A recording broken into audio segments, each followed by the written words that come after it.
Shalom. Call on y'all about Shah. Shalom to the left. I just want to go in on the topic about being anxious and wanting certain things to happen at a certain time.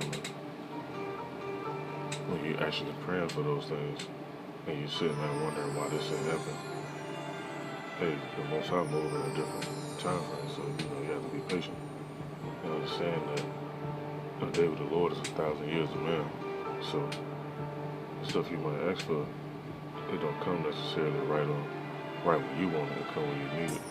Then some stuff don't even come because you don't necessarily need it. It's just something that you're lusting for.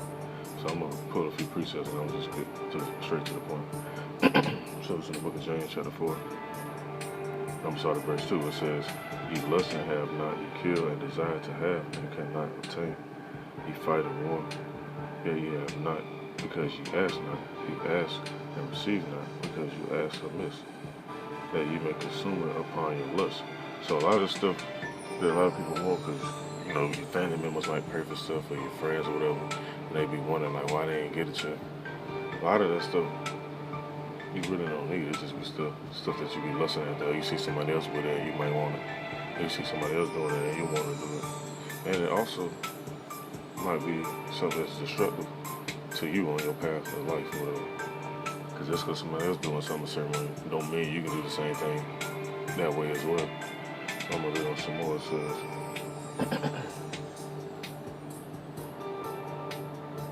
It says, "Ye adulterers and adulteresses, know ye not that the friendship of the world is enmity with Yahweh? Whosoever therefore will be a friend of this world is an enemy of Yahweh." And a lot of things that you do ask for will make you a friend of this world, because a lot of stuff you gain, whether it be clothing or vehicles or certain type of money, that stuff draw attention from different people. And then there's more temptation you got to deal with on top of that. So the way that the Most High deal, He knows your strengths and weaknesses way more than what you know. So He won't even give you that stuff, because He knows if He give you that, that's going to destroy you. So, and then you got certain instances where He actually give people over until they lust, so they can be judged and jacked up. So when certain stuff don't go your way, just keep that in mind. I'm gonna go down some more.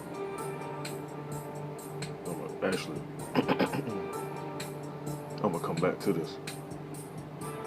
It's talking about not boasting of tomorrow or worrying about tomorrow. But it's something I was thinking about myself, because I had made plans to actually do something, and now I ain't even gonna do it, which I wasn't even thinking about it, switching up like that. I already had it set in my mind, but hey, the Most High work how He work. So let me go to the book of Job.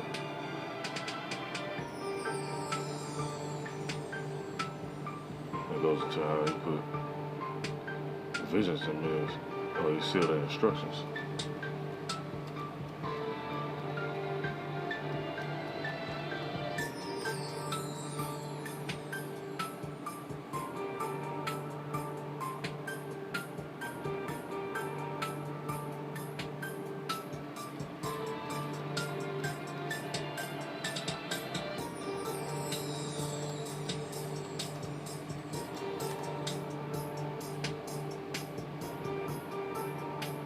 In the book of Job, chapter 33, and let me just read.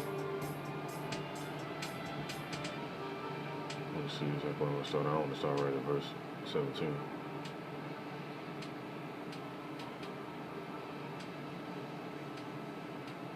We'll start at verse 15. It's the book of Job, chapter 33, verse 15. It says, "In the dream and the vision of the night, when deep sleep falleth upon man, and slumbers upon the bed, and He openeth the ears of man and sealeth their instructions." So a lot of stuff you might ask for is you might think you need, or you want to do it at a certain time frame. It might not be meant for that.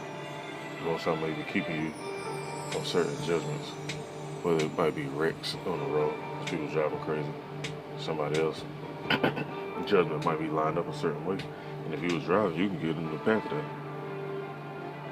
You might go to a certain place, dodge an illness. And I was just telling somebody else about this too. This woman I was talking to, she was telling me about her vehicle situation. And I was letting her know, like, look, hey, your vehicle might be down right now. So that you don't be driving and then your ass getting a damn wreck, and then now you're up in the spiritual realm because you done died on the road or got ejected from your car or whatever. But yet instead, the Most High had mercy on you and just broke your vehicle down and kept your ass at home. Now she listened, but I know she really wasn't trying to hear that. But the scripture goes into exactly what I'm saying. It says in verse 16, it says, then he opened up the ears of men and sealeth their instruction, that he may withdraw man from his purpose and hide pride from man. He keepeth back his soul from the pit and his life from perishing by the sword. So certain situations, hey, you might think you finna go somewhere a certain day, and the Most High can orchestrate it from the spiritual realm and put some in your path. So just so you don't go to that location, or just so you don't go meet with certain people, or be in a certain scenario. So you don't end up in the pit and you don't perish by the sword. And I'm gonna go back into the book of James, and I'm gonna build upon that. I just want to make this lesson short. I don't want to get too much on it. Just want to pull out some precepts and just edify Akim and make me anxious and worry about certain stuff that may happen tomorrow as you concerned about what this is going to bring and what's going to happen this day. Hey, the scriptures say, do not boast about tomorrow. Let's see what it says. Yep, book of James, chapter 4, start at verse 13.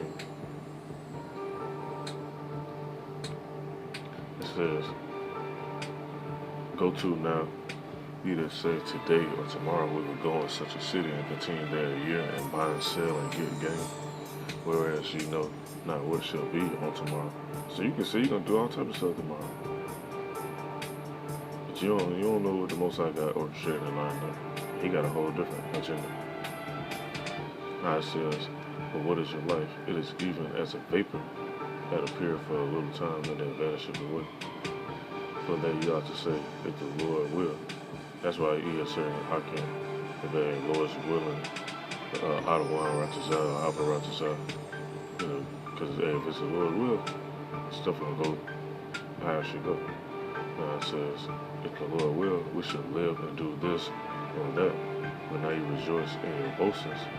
All such rejoicing is evil. Therefore to him that knoweth to do good and doeth it not, to him that is sin. So you have to keep this in mind when you're dealing with certain situations like financially, on a spiritual level, physical level. Whether to deal with you traveling, whatever the scenario may be, you have to always keep in mind how about Shem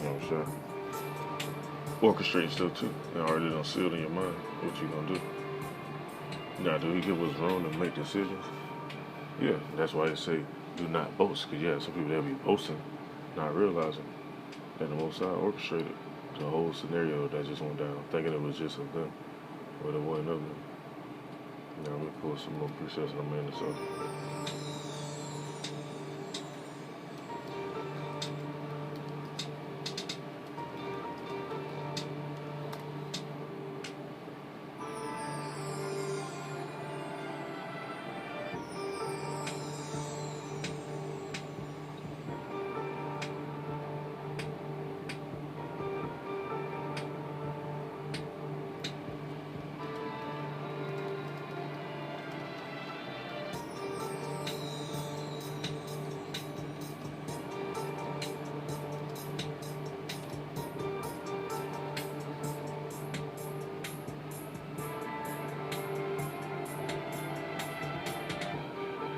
In the book of Proverbs, chapter 20, verse 24, it says, man's goings are of the Lord, Yahweh.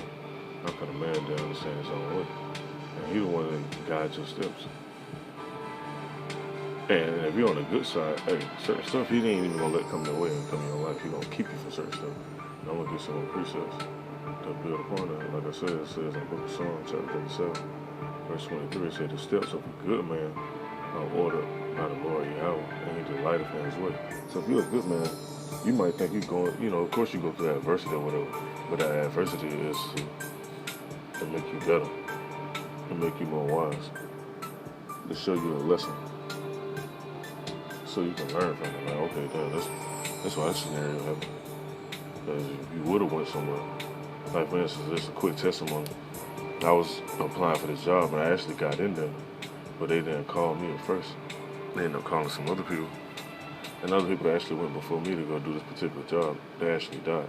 So if they would have called me first, and I would have actually went then I could have been one of them men. But the way the Most High worked, He made sure He put the Spirit, or how He orchestrated from the spiritual realm, put the Spirit on the people to overlook my name and call somebody else first, and call all you have on Shin Shot. Because when I heard it, I was like, damn. I was like, that could have been me. And I already know what happened though, because I was familiar with these scriptures. It's in the book of Proverbs, chapter 16, verse 9. It says, a man's heart deviseth his way, but Yahweh directed his steps.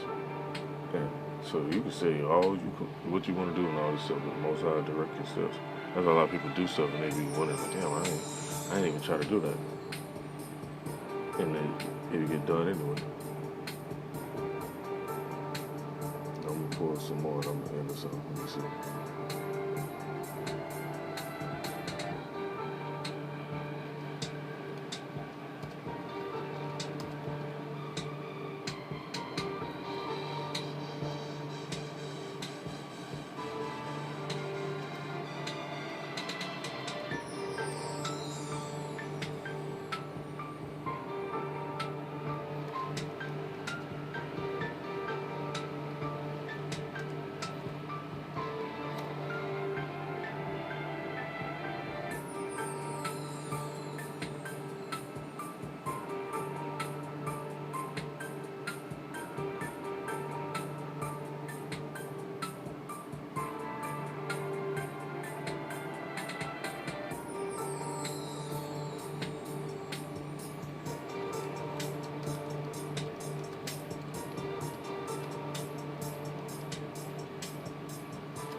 That's the last scripture I'm gonna pull, and I'm gonna just end this off. That's another thing too you have to keep in mind when you're asking for certain stuff. You can't be in doubt. That's another reason why a lot of people's prayers don't get answered. Because you doubt. You gotta erase that doubt before you come before your show. That's in the book of James, chapter 1, verse 6. It said, but let him ask in faith, nothing wavering, for he that waver is like a wave of the sea, driven with the wind and tossed. I'm gonna read on some more. So I'm gonna end it with that last verse. We're going to this just a little bit more.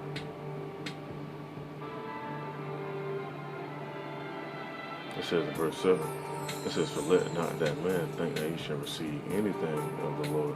A double-minded man is unstable in all his ways. So you gotta be stable. You gotta have a mind frame knowing like, okay, hey, I know the Most I can do. You want to get built up? Read all the past stories. Read the stories about Moses. Read the stories about Samson. Read the stories about King David.